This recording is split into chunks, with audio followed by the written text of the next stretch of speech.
이재명 대통령의 한일 국교 정상화 60주년 메시지에 과거 이야기는 없었습니다. 앞으로도 한일 관계의 안정적이고 미래지향적인 발전이 이루어지기를 소망합니다. 일본의 비판적 목소리를 내왔던 이 대통령의 대일 기조가 예상보다 유화적이라는 평가입니다. 일본 분위기도 달라졌습니다. 이시바 총리는 당초 불참할 거란 예상을 깨고 도쿄에서 열린 국교 정상화 60주년 행사에 참석했습니다.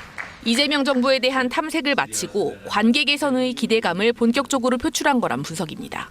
これまで紡いでまいりました交流のバトンをしっかりと次の世代へつないでいきたいと存じます。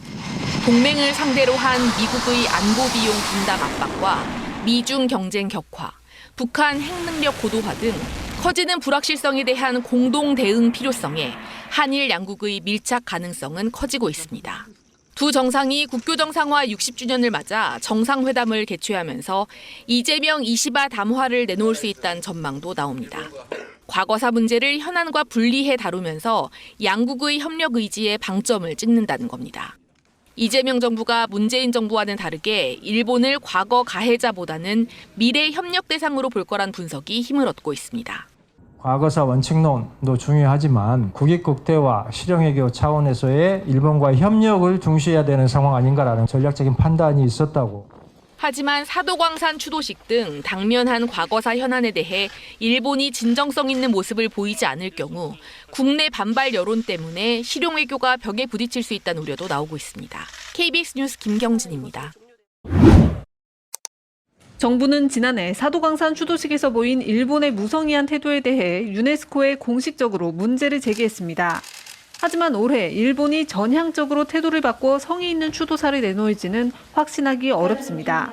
그 일본 정치인들 좀처럼 선을 넘은 진전된 반성 표명, 사죄 이런 걸 잘 안 하려고 하더라고요. 일본이 태도를 바꾸지 않는다면 과거사와 현안을 분리한다는 정부의 이른바 투트랙 기조는 한계를 맞을 수밖에 없습니다. 이재명 대통령도 당 대표 시절 사도광산 추도식 파행을 최악의 외교 참사라고 비판한 바 있습니다. 이런 상황이 계속되면 미래지향적이고 정상적인 한일 관계는 있기 어렵다는 말씀을 드립니다. 제3자 변제를 통한 강제징용 배상금 지급도 기금 부족 등으로 미완의 숙제로 남아 있습니다. 과거사 문제는 결국 1965년 한일 청구권 협정, 즉 65년 체제를 보완할 새 플랫폼을 마련해야 근원적으로 해결될 수 있다고 전문가들은 지적합니다. 65년 협정으로 모든 청구권이 소멸됐다는 일본과 반인도적 범죄에 대한 피해자 개인 청구권은 살아있다는 우리의 입장과의 간극을 메워야 한다는 겁니다. 보완되고 수정돼 왔던 65년 체제를 어떻게 좀 더 한 단계 업그레이드할까? 이런 식의 이제 문제 구조로 바뀌는 거죠.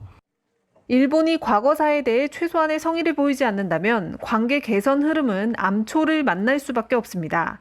올해 광복 80년을 맞아 나올 이시바 총리의 메시지는 일본의 태도를 알 수 있는 가늠자가 될 전망입니다. KBS 뉴스 송금환입니다.